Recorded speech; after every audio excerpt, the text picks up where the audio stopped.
Raffi Ahmad siap bayar 170 juta rupiah untuk tonton Piala Dunia ke Qatar bersama karyawannya. Suami Nagita Slavina tidak habis-habisnya menjadi sorotan publik. Ayah dari Ryan Zamalek Ahmad dikenal sebagai artis yang punya kehidupan bergelimbang harta.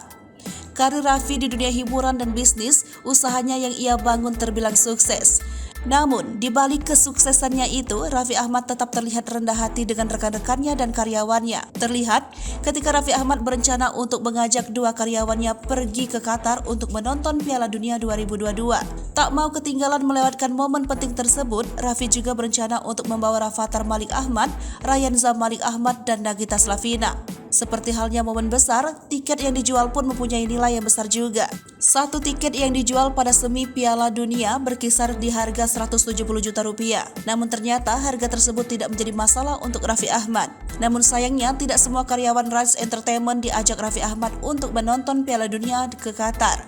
Raffi Ahmad akan melakukan arisan nama negara yang masuk dalam semifinal Piala Dunia. Kedua karyawan yang mendapatkan nama negara yang masuk dalam semifinal maka berhak ikut ke Qatar bersama keluarga Raffi Ahmad. Momen pergi ke Qatar sepertinya akan menjadi momen yang membahagiakan untuk dua karyawan Raffi Ahmad yang beruntung. Karena antusiasnya karyawan Raffi Ahmad yang sangat besar ketika suami Nagita Slavina itu berikan undian nama negara yang akan bertanding di Piala Dunia 2022.